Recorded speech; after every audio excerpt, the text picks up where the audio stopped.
Oke, Assalamualaikum warahmatullahi wabarakatuh. Jadi, pada pertemuan hari ini, kita akan membahas mengenai materi percabangan. Materi percabangan pada bahasa C. Jadi kan sebelumnya kita udah belajar ya mengenai gimana sih cara bikin variabel, bikin tipe data, gitu kan. Terus bikin program sederhana, istilahnya ya. Cara menampilkan output itu gimana gitu kan. Nah, sekarang kita masuk ke materi yang lebih dalam lagi nih, yaitu mengenai percabangan pada bahasa C. Oke, jadi tujuan dari pembelajaran hari ini itu yang pertama ya, kalian dapat memahami alur dari percabangan itu seperti apa. Kemudian yang kedua, dapat memahami macam-macam dari struktur kontrol percabangan. Jadi nanti percabangan itu ada 4 macam ya. Nanti diharapkan kalian bisa memahami semua dari macam-macam percabangan tersebut. Lalu selanjutnya diharapkan kalian juga dapat memahami ya dan menerapkan atau dapat membuat suatu program yang mengandung struktur kontrol percabangan pada bahasa C sendiri gitu. Oke, lanjut ke materi pembelajarannya. Nah, sebelum kita masuk ke macam-macam percabangan ya, saya mau menjelaskan terlebih dahulu apa sih arti dari percabangan itu kalau di pemrograman gitu kan. Nah, kalau kita tarik mundur ke belakang ya, waktu kita membuat flowchart, kita kan menjumpai ya simbol seperti ini. Mungkin ada yang masih ingat ya, ini adalah simbol decision. Ya, dimana simbol decision ini kan berguna untuk istilahnya untuk tempat penyeleksian kan ya, untuk penyeleksian kondisi gitu. Jika kondisi dalam simbol decision ini itu benar, maka akan terproses proses yang lain atau yang biru ini akan berjalan. Tapi jika kondisi dalam decision ini tidak dipenuhi ya, maka yang akan terproses adalah yang lainnya gitu kan. Jadi kayak ada panah-panah, jika benar maka ke sini, jika salah maka ke sini gitu contohnya. Ya kan? Jadi arti dari percabangan ini itu maksudnya kalau semisal iya nanti bakal kemana, kalau semisal enggak nanti bakal kemana gitu loh, ya kan? Jadi kalau kondisi dalam decision ini benar, maka akan kemana gitu prosesnya, akan terjadi proses apa selanjutnya. Jika kondisi dalam decision ini tidak benar atau salah, maka yang terproses adalah yang lainnya atau proses yang seperti apa gitu. Jadi ada dua kondisi, itulah yang disebut sebagai percabangan, iya atau tidak gitu istilahnya. Nah, percabangan ini itu adalah suatu cara komputer yang digunakan untuk mengambil sebuah keputusan gitu. Nah, percabangan ini akan mampu membuat suatu program berpikir atau alur berpikir dari suatu program sebelum program itu menentukan tindakan seperti itu. Jadi sebelum program itu melakukan tindakan atau memproses sebuah tindakan, nantinya program itu akan menentukan kondisi atau akan menyeleksi kondisi atau logika yang kita berikan tadi gitu. Nah, kondisinya apa ya yang di dalam simbol decision ini gitu. Kalau semisal benar, maka alur atau logika yang akan berjalan adalah yang ini gitu misalnya. Oke. Jenis dari percabangan sendiri itu ada 4. Ada if else if, dan switch. Nah, yang pertama ini kita akan belajar mengenai if, yaitu percabangan if. Percabangan if adalah percabangan yang hanya memiliki satu blok pilihan saat kondisi itu benar. Nah, dalam bahasa C sendiri, if itu memiliki beberapa bentuk.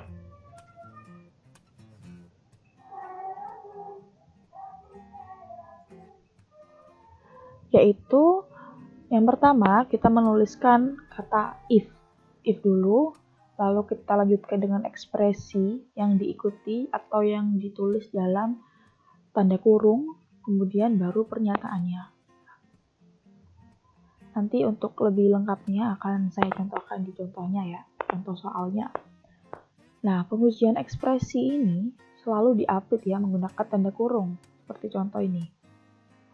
Ekspresi dengan menggunakan operator perbandingan akan dites nilai kebenarannya benar atau salah. Jadi nanti ini tuh akan berisi ekspresi atau kondisi yang nantinya nilainya itu akan dites benar atau salah, seperti itu. Nah, contoh lagi nih, biar nggak bingung ya. Jadi di sini saya punya flowchart. Oke.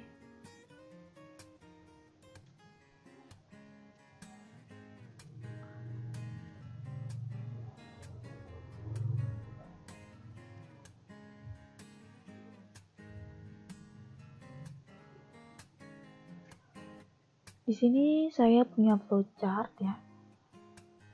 Yang pertama, ini adalah flowchart untuk menentukan istilahnya kasir gitu ya. Gimana maksudnya? Jadi yang pertama kan pasti kita start dulu ya programnya, dan kita masukkan total belanjaannya berapa. Jadi kalau semisal memasukkan atau memberikan input itu kan pasti pakai simbol input output kan ini. Nah, kemudian setelah kita tahu total belanjaan kita berapa, akan dites di simbol decision ini gitu. Apakah total belanjaan itu lebih dari 100.000? Jika iya, maka selamat, Anda dapat hadiah.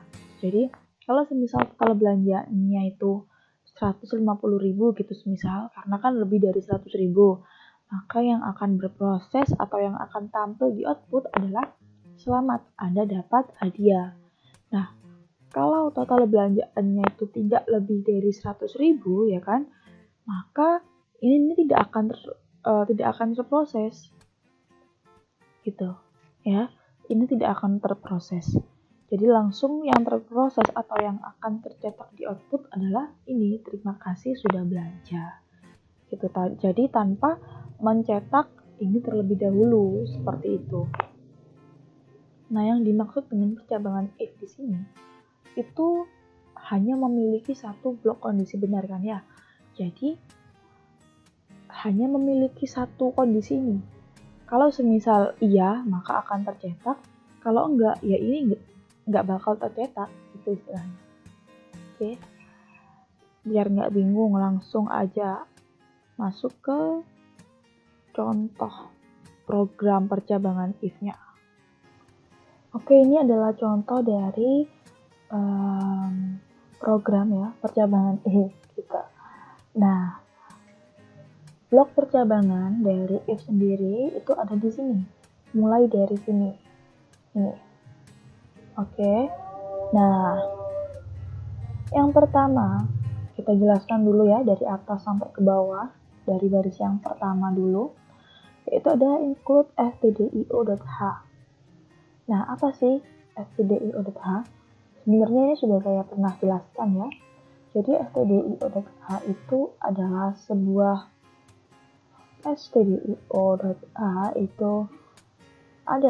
sebuah header file ya.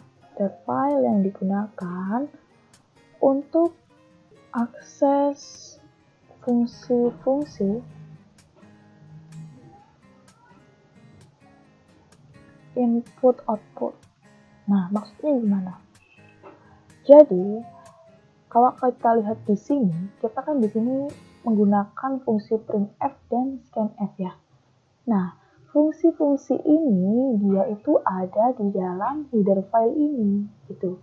Jadi, header file ini itu dia adalah sebuah file ya yang berisi banyak sekali fungsi.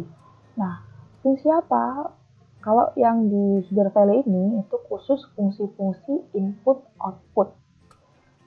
Karena print ini untuk output, untuk mencetak output, dan scanf ini untuk memasukkan input, itu kan berarti kan dia masuk ke kategori berhubungan ya dengan input dan output program gitu. Jadi kalau misal kita mau menggunakan printf dan scanf ini, kita harus mengincludekan atau memasukkan header filenya atau tempatnya gitu. Jadi agar printf dan scanf ini dia dapat terdeteksi dengan program. Kalau semisal include stdio.h ini tidak kita masukkan, maka printf ini tidak akan terbaca oleh program gitu ya. Selanjutnya ini ada fungsi utama. Fungsi utama dari program. Jadi ini adalah fungsi utama yang nantinya akan dijalankan pertama kali saat kita run atau menjalankan program ini gitu. Nah, saat kita run, pasti yang pertama ya ini urut, yaitu kita akan mencetak terlebih dahulu. Mencetak pernyataan. Pernyataan apa? Yaitu pernyataan ini, judulnya ini, program pembayaran.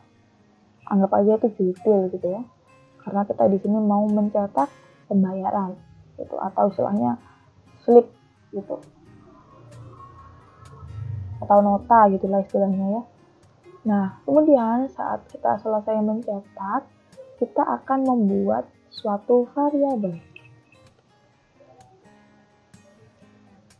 Variabelnya namanya apa? Yaitu variabel total belanja. Nah, nantinya variabel total belanja ini dia akan menyimpan nilai sementara ya dari nilai yang akan kita masukkan nanti gitu. Nah, mula-mula atau awalnya nilai dari variabel ini adalah bernilai atau berisi 0 ya. Jadi awalnya variabel total belanja ini isinya adalah 0 nilainya gitu. Tapi kemudian kita akan mencetak pernyataan yang nantinya pengguna itu akan disuruh untuk mengisikan nilai kembali. Jadi nanti di sini kita akan memasukkan sebuah nilai. Tuh. Ini ya, ada fungsi scanf. Jadi di sini scanf, fungsi dari scanf sendiri adalah berguna untuk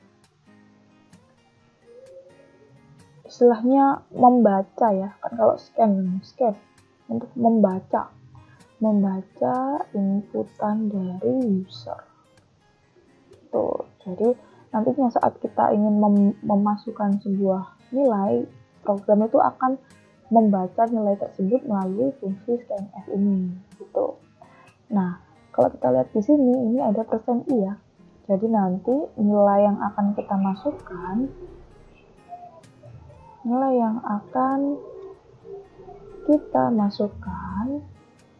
itu akan terbaca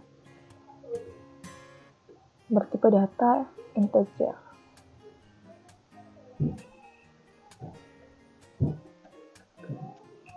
Ya, kenapa? Karena kalau kita ingat kembali ya, %i itu adalah kode format dari apa? %i. Ada yang masih ingat mungkin ya. Jadi %i itu adalah kode format dari tipe data integer. Nah, kalau semisal kita ganti di sini %d, apakah bisa, Bu?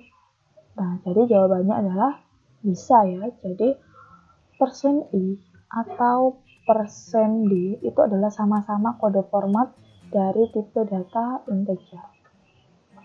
Jadi kalau di sini kita ganti %d, bisa, boleh juga, akan terbaca nilainya adalah nilai yang bertipe data integer juga. Tuh, jadi sama ya, i sama d. Ada dua kode format dalam tipe data integer. Nah, kemudian di sini ada simbol dan total underscore belanja. Ya, jadi nantinya nilai yang akan kita masukkan itu akan tersimpan ya di variabel total belanja. Coba kita run terlebih dulu ya.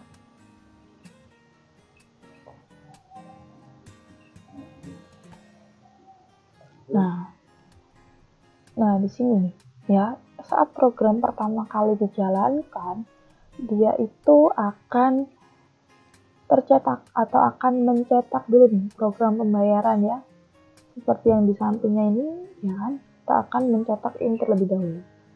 Selanjutnya, kita akan mencetak lagi nih pernyataan. Inputkan total belanja. Nah, pada saat ini ya, kalau kita lihat di sini, ini kita disuruh untuk menginputkan nih nilai yang nantinya akan disimpan di variabel total belanja. Jadi, nilai yang harus kita masukkan adalah nilai dengan tipe data integer gitu. Jadi di sini semisal kita memasukkan nilainya adalah 150.000. Itu semisal ya. Jadi nanti yang tercetak adalah seperti ini. Nah, gimana bu caranya kok tiba-tiba bisa muncul seperti ini gitu kan? Jadi kita asumsikan dulu ya, yang pertama kita memasukkan 150.000. Ya, jadi di sini ya kita memasukkan nilainya 150.000.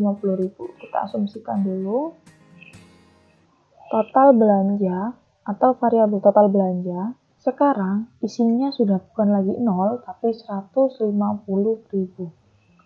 Kan awalnya 0 nih, ya kan? Tapi setelah kita inputkan tadi, berarti kita sudah kayak mengisi ulang nih. Mengisi ulang yang awalnya 0 menjadi 150.000 gitu ya. Jadi sekarang kita sudah tahu bahwa nilai dari variabel total underscore belanja itu bukan lagi 0 tapi 150.000. Nah, selanjutnya kita masuk ke blok percabangan if-nya. If itu kan jika ya artinya. Jadi, jika total belanjanya itu lebih dari 100.000, maka pernyataan yang ada dalam if atau tanda kurung kurawal ini akan tercetak. Tuh. Ya. Kalau tidak atau total belanja itu kurang dari 100.000, maka ya ini tidak akan tercetak gitu. Ya. Di kasus yang tadi seperti ini, kan nilai dari total belanjanya kan 150.000. Berarti kan kalau kita tes di sini ya, kita seleksi di sini, di ekspresi ini, ya, kan benar ya, karena 150.000 itu lebih dari 100.000, ya kan? Maka pernyataan yang ada dalam tanda kurung kurawal if ini akan tercetak seperti output ini. Selamat, Anda mendapatkan hadiah. Nah, selanjutnya setelah tercetak, maka yang ada di bawah atau yang ada di luar blok percabangan if itu dia akan tercetak juga karena dia tidak masuk dalam blok percabangan if. Jadi mau kondisinya benar atau salah pun ini pasti akan tercetak gitu. Bedanya kalau semisal kondisinya ini tidak benar atau total belanjaannya itu kurang dari 100.000, maka ini tidak akan tercetak gitu. Nah, kalau enggak gimana? Kita coba run lagi. Misal di sini kita memasukkan nilainya berapa ya? Misal 50.000 gitu ya.